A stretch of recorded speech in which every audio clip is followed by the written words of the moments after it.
नमस्कार दोस्तों, स्वागत बहुत बहुत आपका मेरे चैनल ऑकल्टिस्ट ऑफ केमिस्ट्री पर। आज एक स्कूल की ओपनिंग से संबंधित एक नया फिर अपडेट आया है।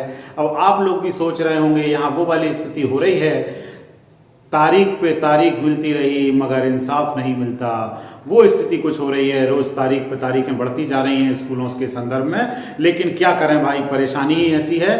और इस बीमारी के चलते, कोरोना के चलते सरकारें भी परेशान हैं। किस प्रकार से वो सेव करें अपने नागरिकों को, अपने बच्चों को किस प्रकार सेव करें, तो उस दिशा में सभी कार्यों को वो कर रहे हैं, महत्वपूर्ण कामों को वो कर रहे हैं। और इसी दिशा में हमारे मध्य प्रदेश शासन के द्वारा माननीय मुख्यमंत्री महोदय द्वारा कल एक बैठक आयोजित की गई थी, जिसमें स्कूलों से संबंधित कुछ और निर्णय लिए गए हैं। जल्दी से आपको बता देता हूं क्या क्या चीजें अब आगे होने वाली हैं।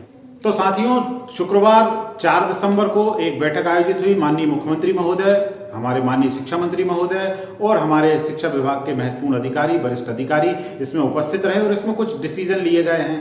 पहला डिसीजन तो ये है कि जो अभी कक्षा 1 से 8 तक, पहली से 8वीं तक 31 दिसंबर तक जो स्कूल बंद रखने के लिए कहा गया था, वो स्कूल्स अब पूरे सेशन बंद होने वाले हैं। मतलब इस साल उनकी क्लासेस अब नहीं लगना है, यानी ये पूरा सत्र उनका घर पर ही पढ़ाई करते हुए बीत जाएगा। उनको अब स्कूल जाने की आवश्यकता नहीं है। उनके स्कूल्स के द्वारा ऑनलाइन और उनको प्रोजेक्ट वर्क जो दिए जा रहे हैं उसके आधार पर उनका वैल्यूएशन या मूल्यांकन होगा और उसी के आधार पर उनको अगली क्लास में पहुंचा दिया जाएगा। मतलब ये पूरा सत्र उनके लिए बंद है, स्कूल आने के लिए स्कूल में उनको नहीं पहुंचना है।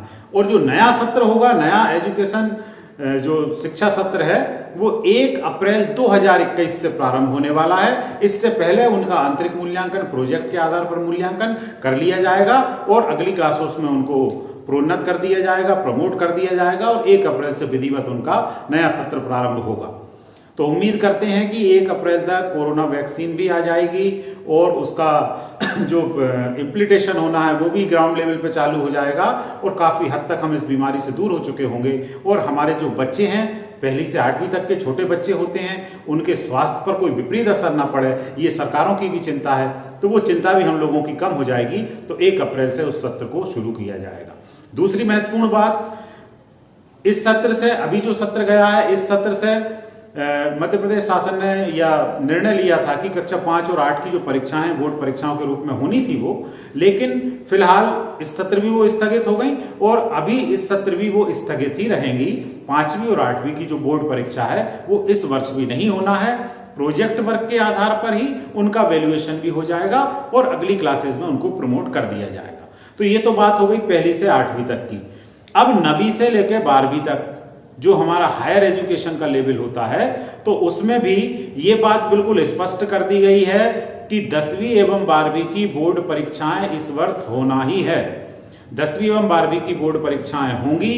तो अब आप 10वीं और 12वीं में यदि विद्यार्थी हैं या आपके घर में कोई 10वीं या 12वीं में है, तो उनसे कहें आपकी बिल्कुल वो आपकी जो ऑनलाइन क्लासेस चल रही हैं या जो आपको सामग्री स्कूल्स के द्वारा भेजी जा रही है उसके हिसाब से अपनी पढ़ाई को जारी रखें, क्योंकि उनको एग्जाम तो देना है और वो नॉर्मल मेथड से होगा जैसे परीक्षा होती थी, उसमें कोई रिलैक्सेशन नहीं होगा। अभी जैसे रिवीजन टेस्ट या अन्य जो कार्य हुए जिनमें घर से कॉपियां लिखने की सुविधा दी गई है, मैं ये मानता हूं कि ऐसी कोई सुविधा नहीं मिलेगी। एग्जाम सेंटर पर ही जाकर आपको परीक्षा को देना होगा। तो अब हमारे पास 2-3 महीने, कितने ही कुछ करेंगे तो मार्च तक उन्हें एग्जाम को कंडक्ट कराना ही होगा। भले सिलेबस को और थोड़ा सा रिड्यूस कर दिया जाएगा, लेकिन एग्जाम तो कंडक्ट करानी पड़ेगी।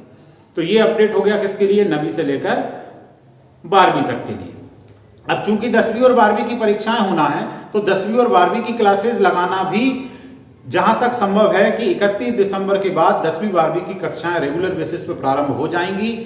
कक्षाओं में विद्यार्थियों को पालकों की सहमति के साथ आना होगा और जो कोरोना गाइडलाइन है उसका पूरी तरह से पालन करना होगा। सोशल डिस्टेंसिंग का ध्यान रखना होगा, मास्क लगाना होगा, सैनिटाइजर से अपने हाथों को नियमित धोना होगा।